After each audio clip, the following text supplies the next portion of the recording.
Gobierno prepara una ofensiva nacional contra el hurto de energía y anuncia cortes a las conexiones clandestinas. Honduras y la CID chocan por el alcance de la audiencia sobre la independencia judicial. Procurador General denuncia presuntas amenazas del expresidente Juan Orlando Hernández por el caso Pandora 2. Investigaciones revelan presunto nepotismo y préstamos a futbolistas en Banadesa. Consejo Nacional Anticorrupción denuncia irregularidades en los controles del FOSOBI. Exdirectivos rechazan los señalamientos. La escalada de violencia mantiene en alerta al departamento de Lloro. El último ataque dejó 6 muertos. Presidente Asfura lanza el Censo Nacional para actualizar la radiografía demográfica del país. El Papa León XIV anuncia su primera gira por América Latina para noviembre. Desde Honduras para el mundo, este es su noticiero TN5 Estelar con Renato Álvarez y Luz Madrid. Buenas noches, Honduras. Bienvenidos a la emisión de este miércoles 5 de agosto.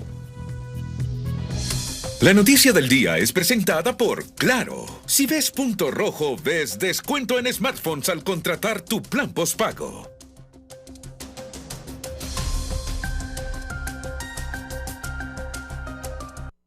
Hondureños, el gobierno prepara una nueva ofensiva contra el hurto de energía eléctrica.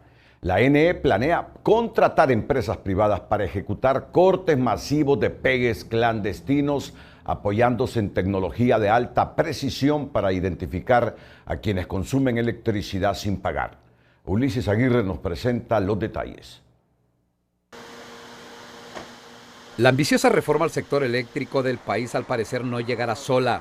El programa de cortes masivos a quienes hurtan energía ya está en camino y esta vez la tijera se insiste, cortará parejo. El corte debe ser parejo, tenemos claridad de cuáles son los lugares donde hay más pérdidas, muy particularmente en la zona norte, en el municipio de Naco también, es uno de los lugares donde está más concentrado. En efecto, ya se trabaja en las bases de licitación para contratar empresas privadas que mandarán cuadrillas a la calle a cortar sin preguntar quién es el dueño de la casa, la empresa, negocio o complejo habitacional. Pero tenemos circuitos, por ejemplo, en Cofradía Cortés, que hay un circuito que pierde el 69% de energía y ahí hay industria.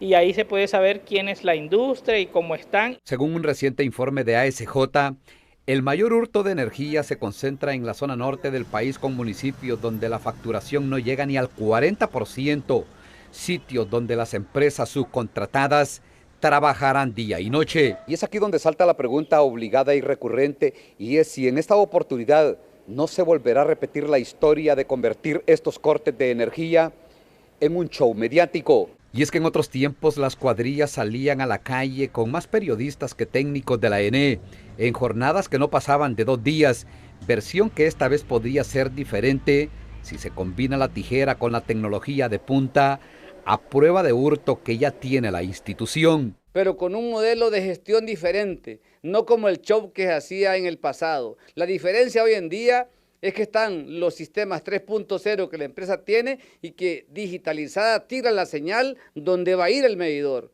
En esta oportunidad las cuadrillas serán de empresas privadas con metas diarias y mensuales.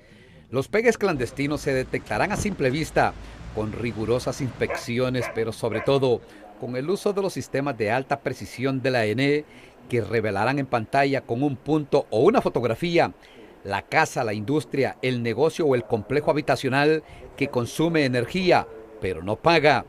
Ulises Aguirre, Telenoticias.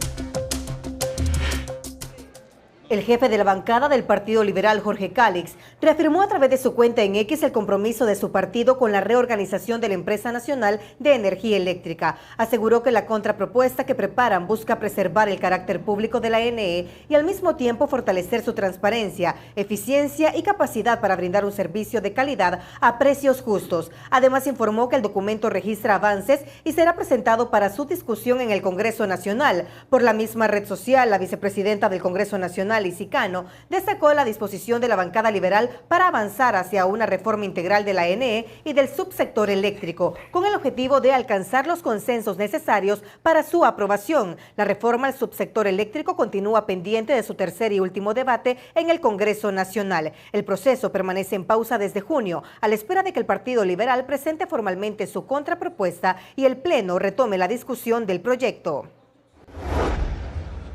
Esta mañana, durante el foro Frente a Frente, el exsecretario de Finanzas, Cristian Duarte, cuestionó el impacto de la reducción del presupuesto nacional al señalar que la medida limitó la circulación de recursos en sectores clave de la economía. Porque gran parte de los problemas en energía, en los costos de los combustibles, en la falta de acceso a crédito, se debe al recorte masivo del presupuesto.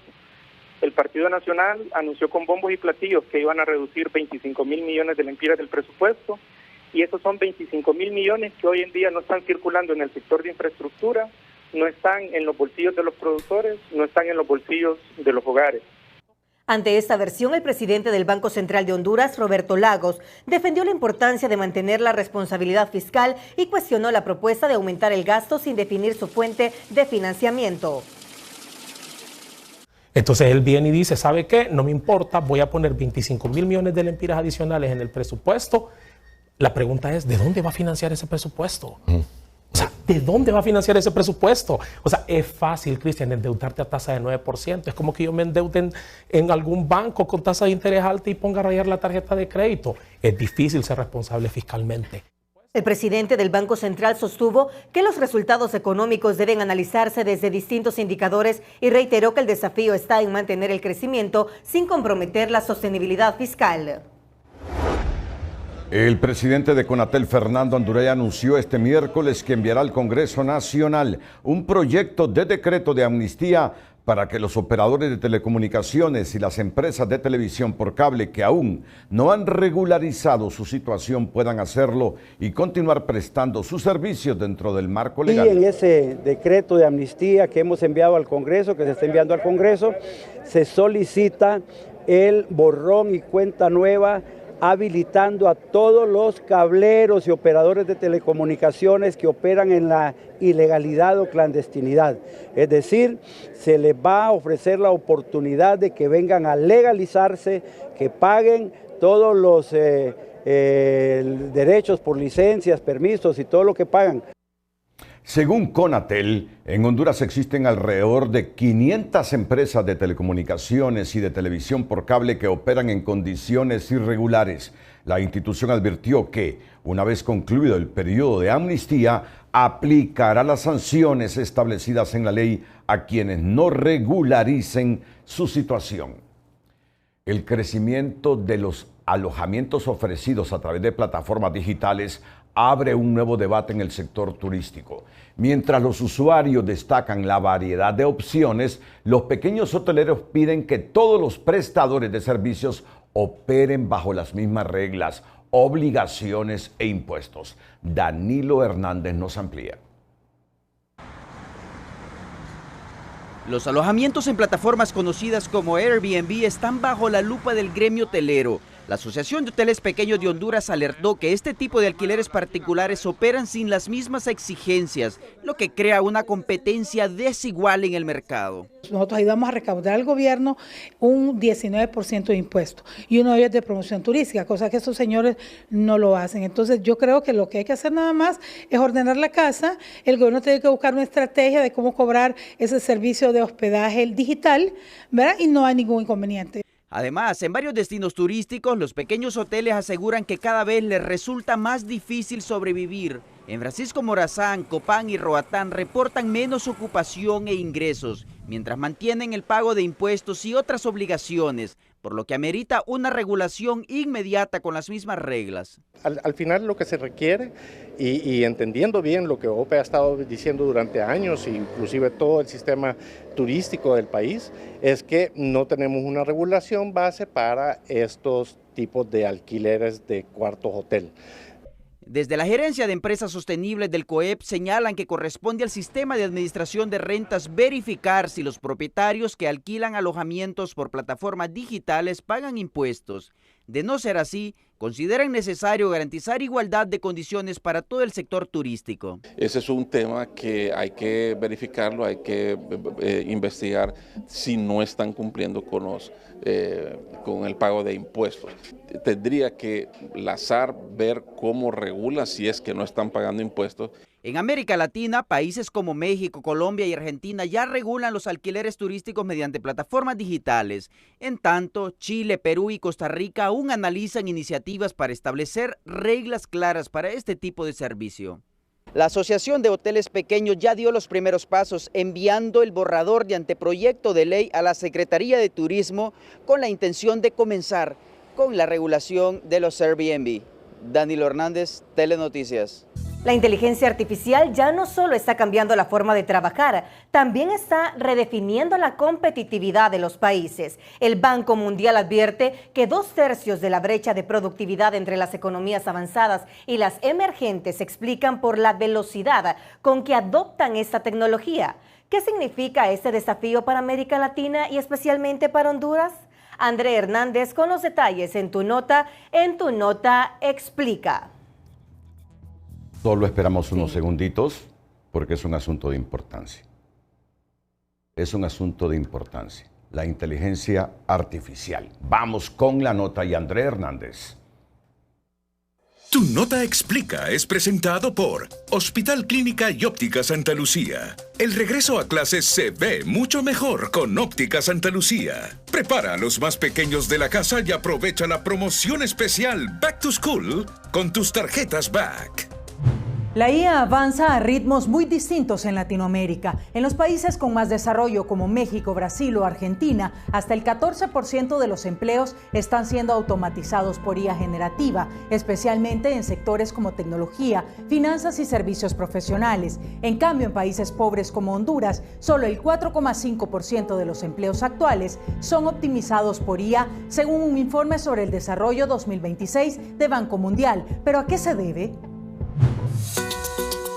Es importante tener claro que la IA no solo reemplaza, también potencia empleos. En países de bajos ingresos como Honduras, la proyección es de 16% en trabajos que podrían ser complementados por tecnología, permitiendo que personas con menos formación puedan realizar tareas más complejas. Gracias a herramientas digitales, por ejemplo, pequeños negocios ya usan chatbots, aplicaciones de mensajes con IA para mejorar la atención al cliente y la gestión de inventarios, aunque la adopción sigue siendo baja comparada con países más avanzados, sobre todo en áreas como agricultura, comercio y servicios básicos. La demanda de habilidades en IA también ha crecido más de 5 veces en países industrializados que en países en vías de desarrollo.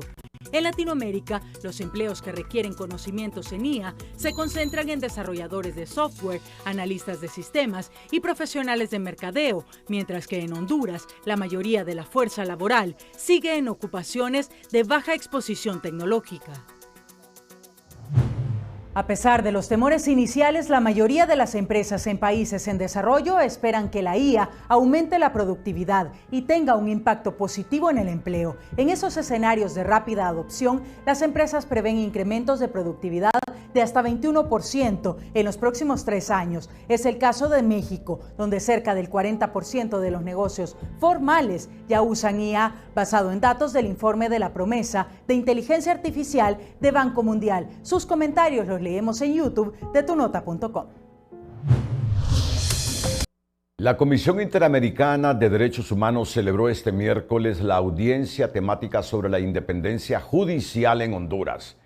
El Estado defendió la legalidad de los juicios políticos, mientras organizaciones de la sociedad civil insistieron en que las destituciones de funcionarios se realizaron sin garantías de debido proceso. Al final del encuentro, ambas partes mantuvieron sus posiciones en un debate que podría tener repercusiones dentro del sistema interamericano de derechos humanos.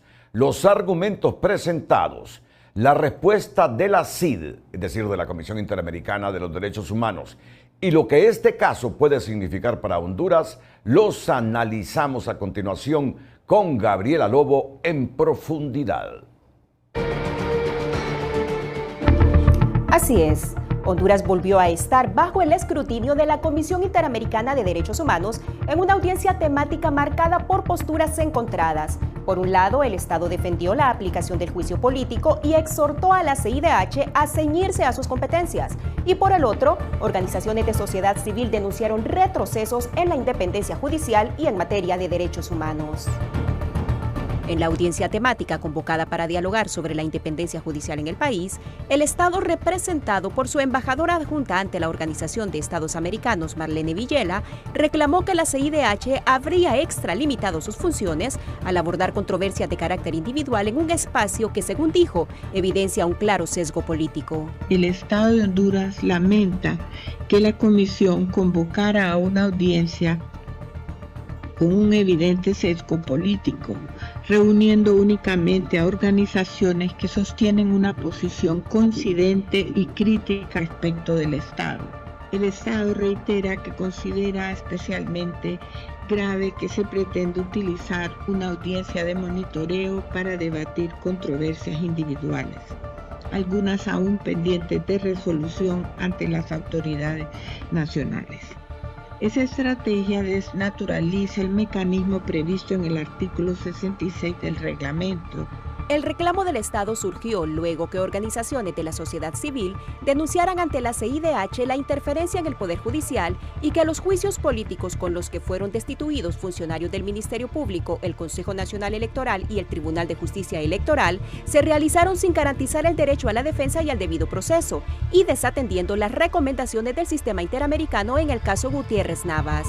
El Congreso Nacional promovió un juicio político contra el ex fiscal general del Ministerio Público. Este debate no puede reducirse si durante el procedimiento existieron espacios de defensa o contradicción. El problema es que, pese a que la sentencia de la Corte Interamericana, Honduras continúa aplicando un régimen de juicio político que mantiene deficiencias estructurales incompatibles con las garantías de independencia judicial exigidas por la Convención Americana. En segundo lugar, la entonces presidenta de la Corte Suprema de Justicia dejó el cargo después de que se hiciera pública la intención de someterla a juicio político y cuando ya existía una denuncia presentada en su contra. No afirmamos que estos hechos permitan establecer automáticamente una relación causal, pero la secuencia es relevante para comprender el entorno de presión. Más allá de los cuestionamientos, Honduras exhortó a la CIDH a no exceder sus competencias y abstenerse de utilizar las audiencias para intervenir en controversias que, según el Estado, corresponden al ámbito interno del país. El Estado de Honduras insta respetuosamente a la Comisión a que en futuras convocatorias observe estrictamente las competencias y finalidades previstas en la Convención Americana y su reglamento, se abstenga de utilizar las audiencias de carácter general para debatir casos individuales, valorar pruebas, intervenir directa o indirectamente en asuntos sometidos al conocimiento de las autoridades nacionales. Al respecto, la vicepresidenta de la CIDH, Andrea Poshak, rechazó los cuestionamientos formulados por Honduras y reafirmó la competencia del organismo para monitorear la independencia judicial en los Estados miembros. Ratificamos nuestro mandato para hacer un monitoreo de situación general en los países, ratificamos nuestro mandato para monitorear específicamente la situación de la independencia judicial. La independencia judicial es clave para la democracia y es clave para el ejercicio de cualquier derecho. Valoramos incluso con esta inconformidad planteada por el Estado su presencia aquí. Creo que escuchamos dos audiencias, una audiencia de una situación general de carácter constructivo y preventivo, y por otro lado hemos escuchado de parte del Estado la lectura de un discurso que yo creo que no se adecua a lo que estuvimos escuchando en esta audiencia, porque no estuvimos hablando de situaciones particulares. Al final de la audiencia, Marlene Villela reafirmó el compromiso de Honduras con la promoción y protección de los derechos humanos, así como su participación responsable en los mecanismos del sistema interamericano conforme al principio de buena fe, el derecho internacional y las competencias establecidas en los instrumentos que lo rigen. Las audiencias ante la CIDH no emiten sentencias, pero sí marcan el rumbo de la vigilancia internacional sobre cada país. En el caso de Honduras, lo ocurrido este miércoles podría ser el primer paso hacia un eventual litigio ante la Corte Interamericana de Derechos Humanos, que de prosperar podría concluir en una nueva condena contra el Estado hondureño. Regreso con ustedes. Honduras, el tema central de esta audiencia era la interferencia en el Poder Judicial. Que otros poderes se metan, presionen y dirijan al Poder Judicial. Ese es el tema central de esta audiencia. Luego, el Estado dijo, no queremos que ustedes se metan en asuntos internos del país como los juicios políticos. Pero el tema central de esta audiencia, interferencia del Poder Judicial. ¿Saben ustedes que ya nos condenaron? Hace poco, ya nos condenaron por esa interferencia de otros poderes en el Poder Judicial. Y ahora volvemos al mismo ciclo, donde organizaciones de Honduras van y dicen, sigue Honduras interfiriendo en el Poder Judicial. Siguen otros poderes interfiriendo en el Poder Judicial. Que no les cause sorpresa que después de este primer proceso volvamos a la Corte Interamericana de Derechos Humanos con sede en Costa Rica y que nos vuelvan a condenar por estos asuntos de independencia de poderes o interferencia en el Poder Judicial. Se han producido reacciones después de esta audiencia pública hoy en la sede de la Comisión Interamericana de Derechos Humanos en Washington. El presidente del Congreso Nacional, Tomás Zambrano, defendió ese miércoles la legalidad de los juicios políticos que derivaron en la destitución del fiscal general Joel Zelaya y de funcionarios electorales. Aseguró que las decisiones adoptadas por el Poder Legislativo se encuentran amparadas en la Constitución de la República y en la Ley Especial de Juicio Político. Están destituidos en base a la Constitución, en base a la Ley Especial de Juicio Político, están destituidos con todos los méritos. Están destituidos con todas las causas comprobadas, están destituidos porque abusaron del cargo, porque atropellaron el proceso democrático, porque utilizaron las instituciones para persecución política, porque se prestaron para buscar que Libre quería permanecer en el poder, y lo digo y la gente lo sabe, están destituidos en base a la ley. Zambrano también expresó su confianza en que el Estado de Honduras demostrará ante la Comisión Interamericana de Derechos Humanos la legalidad de las actuaciones cuestionadas por los exfuncionarios, quienes sostienen que su destitución se produjo sin el respeto a las garantías del debido proceso. El director ejecutivo de la Asociación para una Sociedad Más Justa, Carlos Hernández, cuestionó la estrategia del Estado de Honduras durante la audiencia ante la CID. Aseguró que existían argumentos y documentación suficiente para respaldar la legalidad de los juicios políticos y sostener la posición del Estado ante el sistema interamericano. El Estado decidió asumir la posición que hoy está teniendo. Yo, porque lo hablé de manera directa, sé que el Congreso Nacional estaba listo para presentar sus argumentos ante la CID. Sé que el Ministerio Público estaba listo para presentar sus argumentos y su defensa ante la CID, pero el gobierno, el Ejecutivo, tomó la decisión, que es lo que hoy estamos teniendo.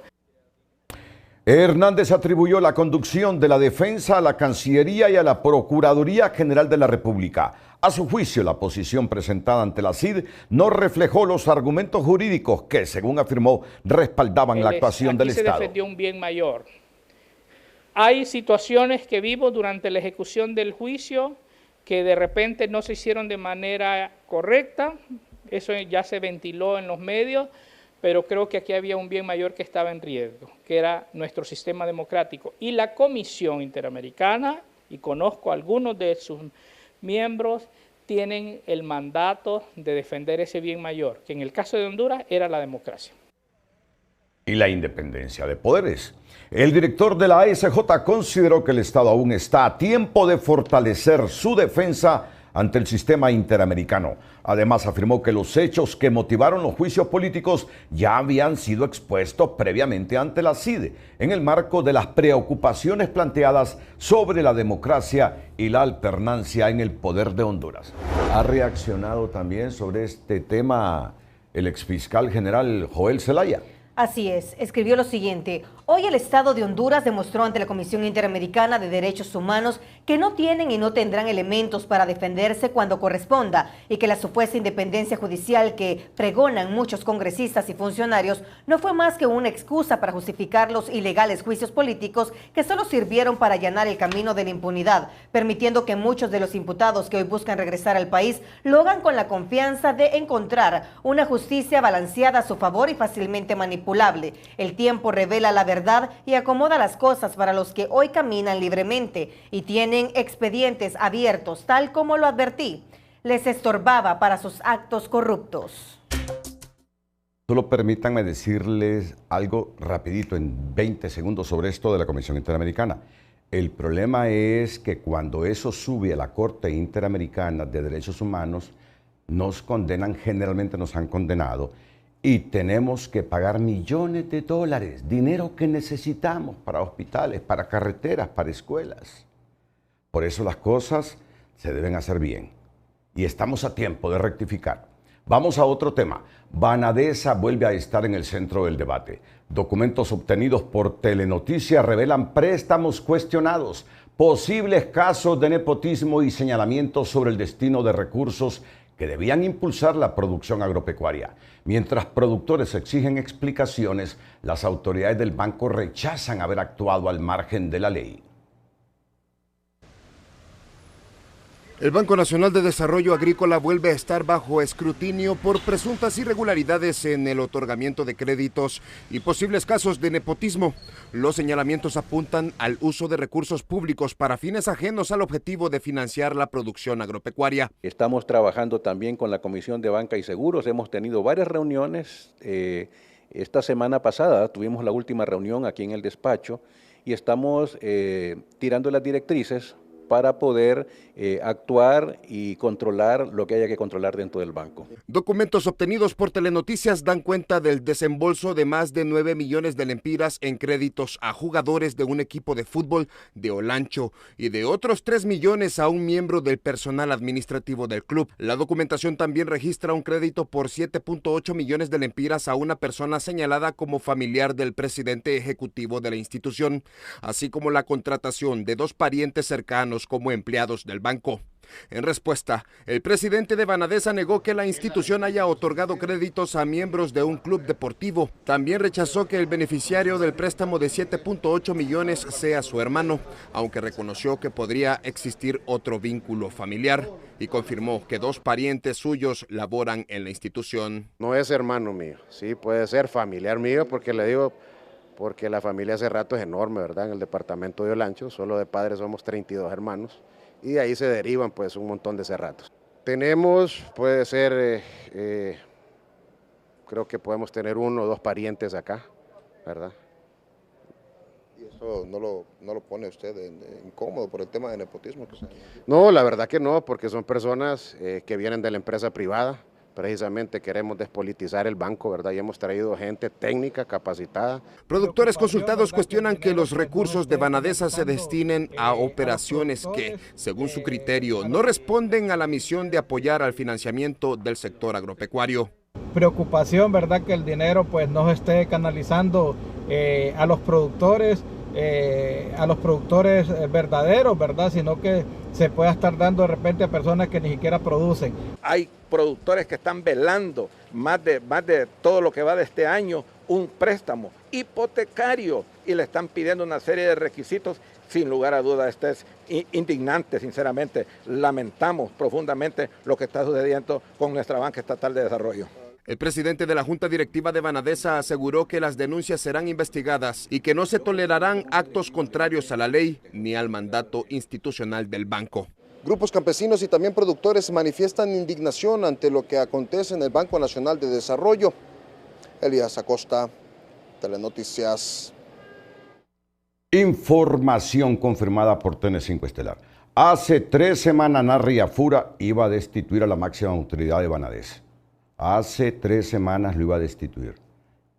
Y no lo han destituido porque esa administración es liberal.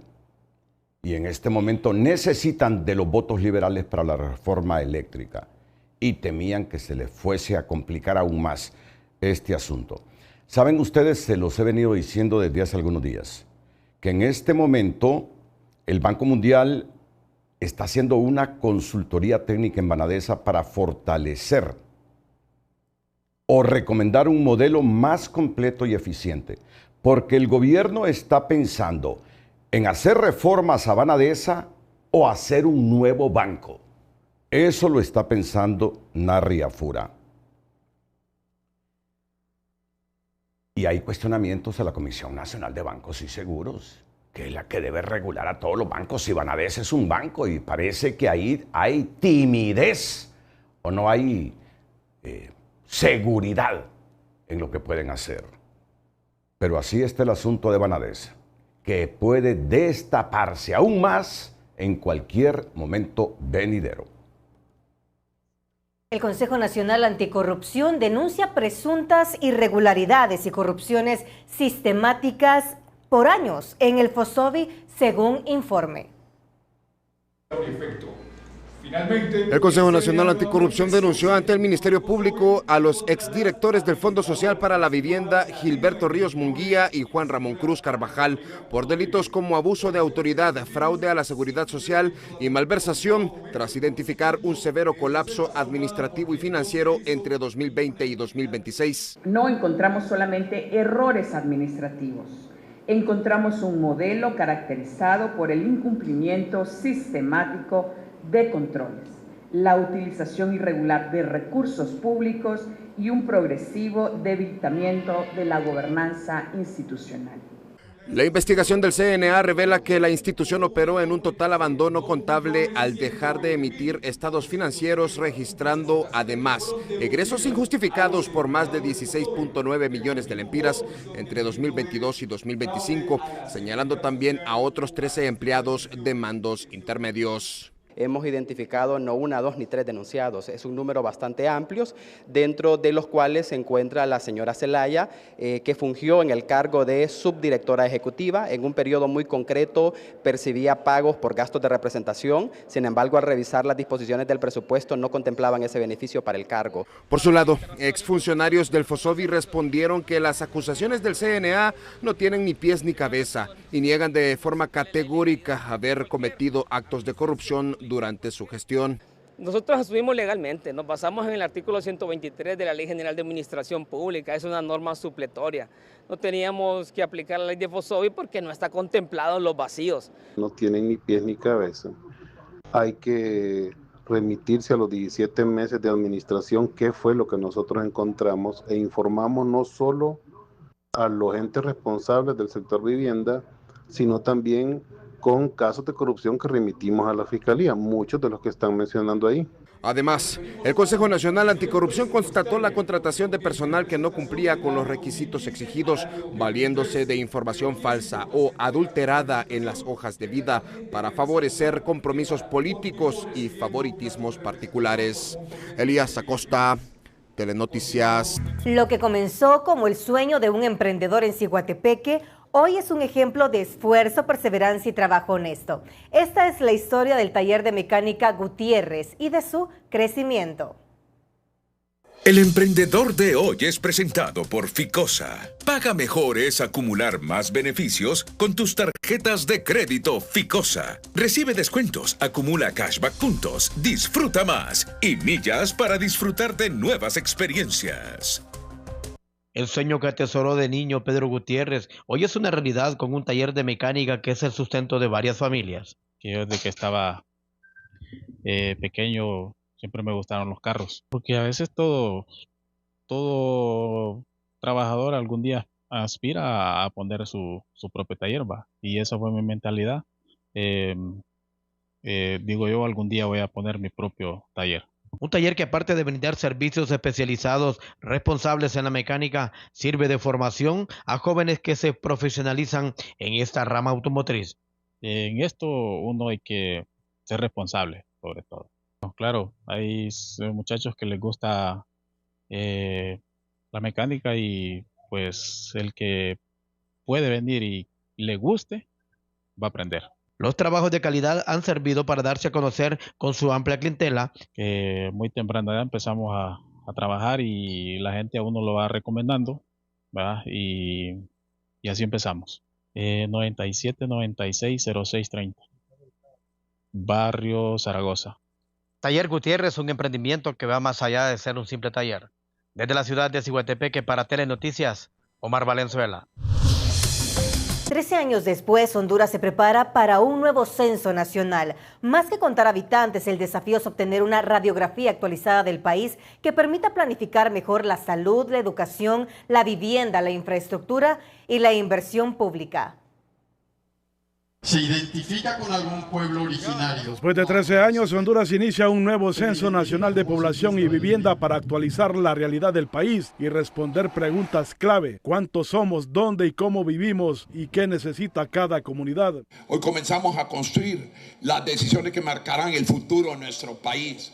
La última vez que se levantó un censo fue hace 13 años. Estamos totalmente desfasados en la información de lo que Honduras necesita.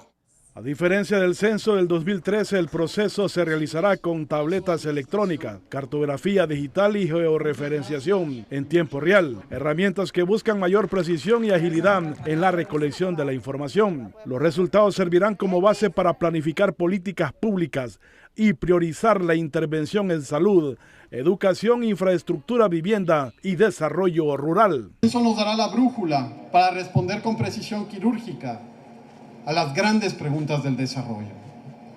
¿En dónde y cómo optimizar, por ejemplo, la construcción de escuelas o de centros de salud? El censo cuenta con el respaldo técnico y financiero del BID. Según el organismo multilateral, cada dólar invertido en este tipo de procesos puede generar hasta $5 en beneficios al mejorar la planificación y la inversión pública. Pues una vez que se cuente con una base de datos completa, habrá que promover el uso para informar la toma de decisiones. El levantamiento iniciará el 10 de agosto. Más de 14,000 censistas visitarán cerca de 2.6 millones de hogares y portarán un código QR para que la población pueda verificar su identidad. Si no te cuentas, no eres visible.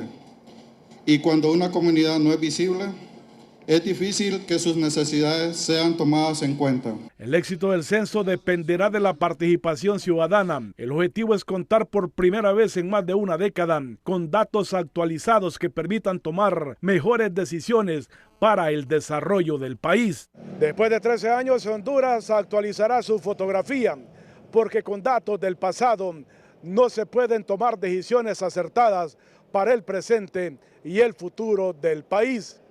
Mario Landa, Telenoticias.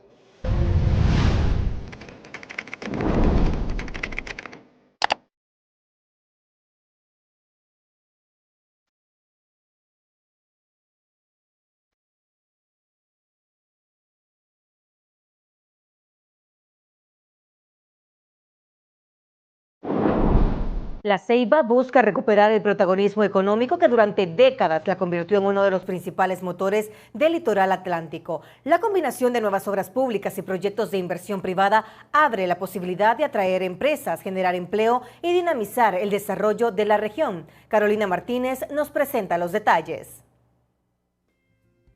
La Ceiba vuelve a perfilarse como un eje estratégico para el desarrollo económico del litoral atlántico. Los 8 frentes de inversión anunciados por el gobierno para Atlántida y Colón incluyen la rehabilitación de la carretera CA13, financiada con $100 millones del Banco Mundial y otros 80 millones del gobierno de España. A estas obras se suman proyectos privados como Puerto Satuyé, que busca atraer industrias, servicios logísticos y empresas tecnológicas para impulsar el empleo y la actividad productiva de la región.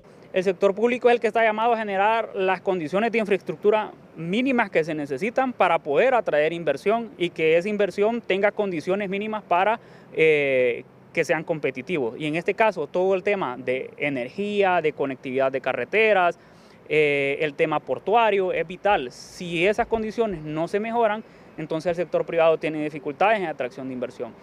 Y que a través de esto se puedan generar las oportunidades para la gente. La estrategia apuesta a que las inversiones en carreteras, puertos y aeropuertos generen las condiciones necesarias para atraer mayor inversión privada. De concretarse, podrían llegar empresas de manufactura, logística y servicios tecnológicos, creando nuevas oportunidades para trabajadores, emprendedores y proveedores del litoral atlántico.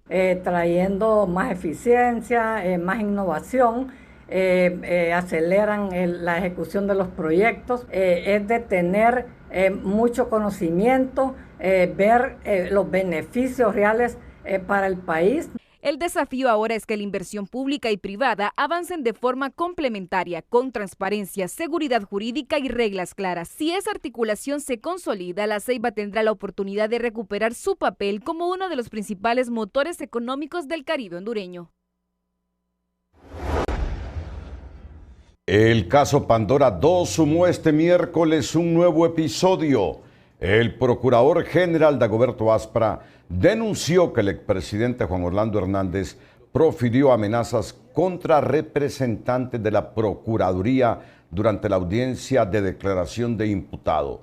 Según Aspra, Hernández le dijo a uno de los abogados: "A vos te voy a dar una lección", y al concluir la diligencia les advirtió: "Cuídense", por lo que anunció que asumirá personalmente la representación del Estado en la audiencia inicial del próximo 12 de agosto. Por su parte, Juan Orlando Hernández rechazó la petición de la Procuraduría de solicitar su detención judicial y aseguró que el caso Pandora 2 es una reedición de hechos ocurridos hace más de una década. El expresidente cuestionó al procurador Dagoberto Aspra al recordar que cuando ejerció como abogado defensor de varios imputados en el caso Pandora 1, sostenía que ese proceso carecía de fundamento jurídico. Ahora, según Hernández, Aspra mantiene una postura completamente distinta al impulsar la acción penal en su contra. Además, advirtió que un traslado a una cárcel pondría en riesgo su vida y sugirió que la actuación de la PGR responde a presiones políticas. En otra temática, tras una reunión de bancada para analizar el futuro de las reformas electorales, el diputado liberal Carlos Umaña aseguró que existe consenso al interior de su partido para impulsar cambios profundos al sistema electoral hondureño. Entre las prioridades de la bancada figura la implementación de la segunda vuelta electoral, que considera una necesidad para garantizar mayor legitimidad en la elección presidencial. Los liberales también plantean la ciudadanización de las mesas electorales mediante sorteo, la despolitización del Consejo Nacional Electoral y que los recursos públicos dejen de destinarse al financiamiento de las elecciones internas de los partidos, proponiendo que esos fondos sean reservados para un eventual balotaje. Su propuesta final será presentada en los próximos días ante el Congreso Nacional, informó. No hay voluntad política para la segunda vuelta electoral. El presidente del Legislativo, Tomás Zambrano, se reunió este miércoles con el jefe del Estado Mayor Conjunto de las Fuerzas Armadas, Héctor Valerio Ardón, y la Junta de Comandantes para discutir la iniciativa presentada por el diputado liberal Mario Segura, que propone trasladar el Poder Ejecutivo al Congreso Nacional la facultad de elegir al máximo jefe militar a partir de una terna propuesta por las propias Fuerzas Armadas. Además, durante el encuentro, también se analizó la operatividad de la Policía Militar del Orden Público. Zambrano aseguró que cualquier reforma será socializada y consensuada con la institución castrense, mientras el general Valerio Ardón reafirmó el compromiso de las Fuerzas Armadas con la defensa de la soberanía y el respaldo a la seguridad del país. El exalcalde del Paraíso Copán, Amílcar Alexander Ardón Soriano, volvió este miércoles al centro de la atención judicial. El Tribunal de Sentencia inició el juicio por lavado de activos en un proceso que se desarrolla de forma virtual y en el que el Ministerio Público y la defensa ya expusieron sus primeros argumentos. Vicente Turcios nos amplía. El Tribunal de Sentencia con competencia nacional inició este miércoles el juicio oral y público contra el exalcalde de El Paraíso Copán, Amílcar Alexander Ardón Soriano, acusado por el delito de lavado de activos. Por razones de seguridad y a petición de la defensa, el proceso se desarrolla de manera virtual a través de la plataforma del Poder Judicial.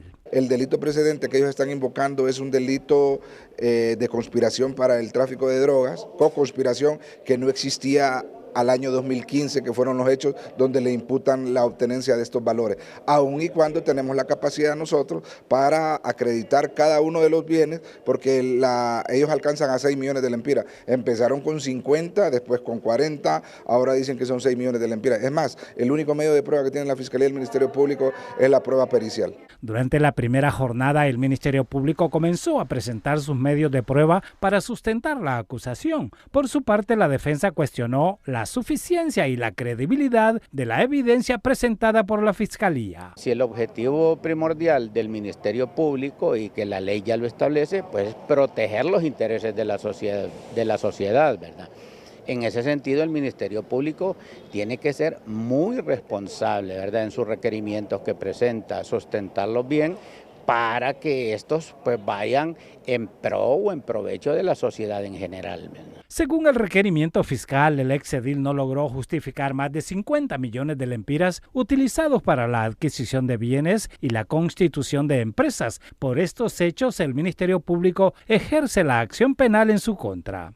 Y se lo digo con mucho respeto al Ministerio Público, y este requerimiento fiscal contra este exalcalde del Paraíso, Copán, quedan como un absurdo jurídico. El juicio continuará en los próximos días con la presentación de más pruebas y testimonios. Al final del proceso, el tribunal deberá determinar si la evidencia es suficiente para establecer o descartar la responsabilidad penal del exalcalde. El departamento de Yoro continúa enfrentando una ola de violencia que mantiene en alerta a sus habitantes. Especialistas en seguridad advierten que es urgente fortalecer las estrategias de prevención y combate al delito, al señalar que el crimen organizado ha modificado su forma de operar en varios municipios, generando un clima de temor, inseguridad y luto para numerosas familias, especialmente en el departamento de Yoro. Por eso el recuadro: Yoro llora una vez más. La masacre más reciente en Olanchito, Yoro, con 6 víctimas, evidencia cómo el departamento de Yoro requiere de una intervención especial en materia de seguridad, indican algunos analistas, al considerar que de las masacres que se reportan en este año, 7 se han ejecutado en esta zona, una zona blanco de bandas organizadas dedicadas al tráfico de droga, extorsión, abigeato, entre otros ilícitos que generan disputa de territorio. Hemos visto que se han encontrado sembradíos de hoja de coca, se han incautado cantidades de droga en ese sector, se ha escuchado mucho de que ciertas dinámicas criminales que habían en la ciudad migraron para allá por la saturación en la ciudad, y como en las comunidades rurales la presencia policial es bastante poca, obviamente esto se va moviendo, ¿verdad? Cuando hay presencia de grupos criminales, generalmente entra el sicariato, entra el cobro de extorsión y otras dinámicas que generan a la larga también muerte. Producto de la situación de violencia, Yoro ha pasado a ocupar un tercer lugar en homicidios. El año anterior, según el Sistema de Estadística Policial en Línea CEPOL, cerró con 243, superado por Cortés con 342 y Francisco Morazán con 374. En lo que va del 2026, Yoro ya registra 130 homicidios, 10 menos que el año anterior, una corta diferencia que denota que prosigue el flagelo y que requiere de medidas que van más allá de saturación en las zonas de riesgo, cuestionan entendidos. Porque esos no perduran en el tiempo, no son permanentes. Simplemente podrían funcionar como un disuasivo, pero que tampoco es efectivo, porque si se recrudece la violencia, quiere decir que esas medidas no dan ningún tipo de resultado. La violencia ha mutado, señalan, y está llegando incluso a zonas rurales de municipios de Yoro, y a esto hay que prestarle atención. Consideramos por un lado que hay una reconfiguración de la criminalidad organizada en el país, y eso se expresa en estos territorios que sin duda también son parte del tráfico de drogas, y también hay toda una situación ahí de violencia que se va expresando, pero también tiene que ver con una causa estructural, y es la impunidad que reina en este país. Pero desde los entes de seguridad aseguran que se toman las acciones en cada caso, como el seguimiento que se le da a la banda del Diablo.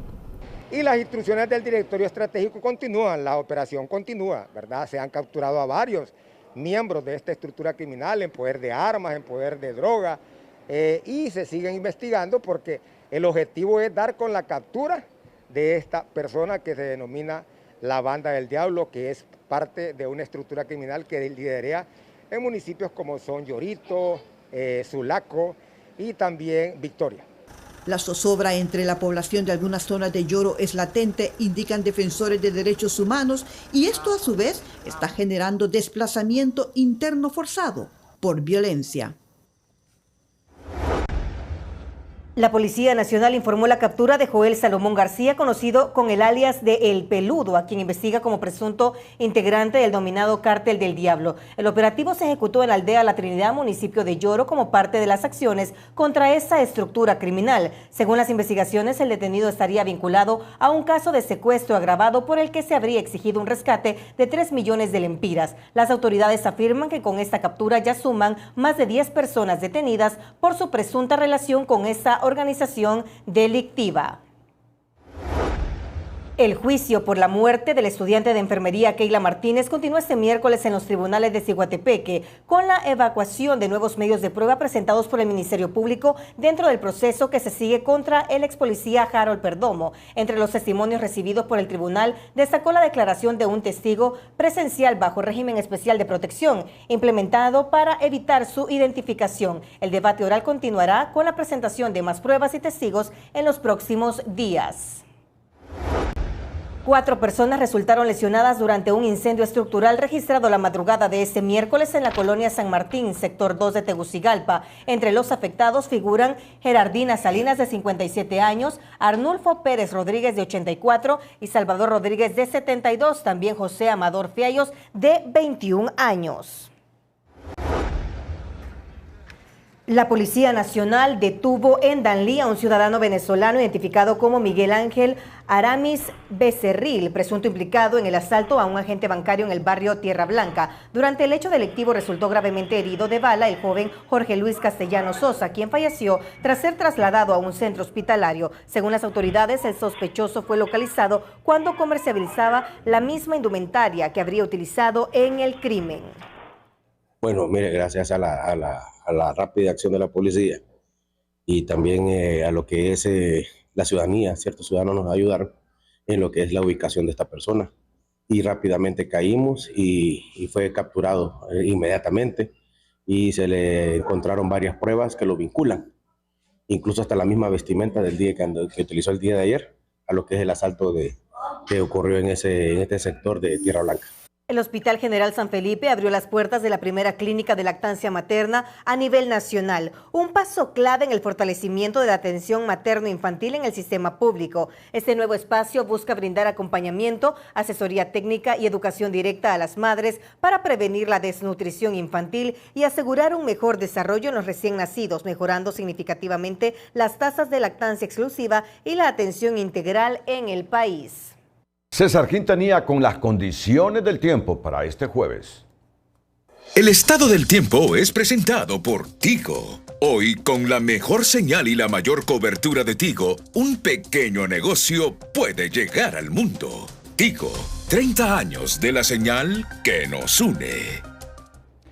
Hola, ¿qué tal? Como siempre es un gusto saludarles. Quiero presentarles primero este mapa que justamente nos está ilustrando cómo un gas de efecto invernadero, cómo el metano está disparando las temperaturas a nivel global. Y es que este gas atrapa 80 veces más calor que el dióxido de carbono en periodos cortos. Así que hay países como China que hasta más de 10 millones de toneladas de metano están aportando y países como Honduras que andan entre 50.000 y 100.000 toneladas por año. Mientras también siguen las toneladas de polvo del Sahara cruzando todo el Atlántico y tal como se los habíamos adelantado, aquí tenemos ya la visita de esta cantidad de polvo del Sahara. Durante esta jornada de jueves estaremos llenos de polvo y de micropartículas contaminantes 2.5, así que por favor utilizar mascarilla las personas que padecen de enfermedades respiratorias. La onda tropical número 25 ha cruzado sobre el territorio hondureño, está pues dejando algunas lluvias dispersas todavía para este jueves y específicamente la humedad relativa se mantiene baja en el sur, centro y occidente, pero va hasta 83 en zonas del nororiente, y justamente los mapas de proyección de lluvia nos grafican los puntos donde esperamos esa precipitación, en los puntos rojos que van a ver ahí exactamente en partes de Colón, un poco de Atlántida y estirándose incluso a zonas de Morazán, Lloro y alcanzando algunos puntos de El Progreso. Estos son los únicos lugares con posibilidad de precipitaciones y las temperaturas que van todas por encima de los 30 grados Celsius a nivel nacional, con un índice ultravioleta de 12, ya bastante elevado en el sur, centro, occidente y partes del nororiente. Cuídense mucho, siempre les queremos como televidentes y no como noticia. Que la pasen bien. El Cuerpo de Bomberos de Roatán rescató con vida a 5 personas que quedaron soterradas tras un derrumbe en el sector de West Bay. Las víctimas recibieron atención prehospitalaria y fueron trasladadas al Hospital Satoyé. Entre los afectados hay 2 menores de edad de 16 y 17 años. El incidente fue atendido con unidades de rescate, ambulancias y personal especializado. Llegamos al final del noticiero. Gracias por su sintonía. Feliz noche.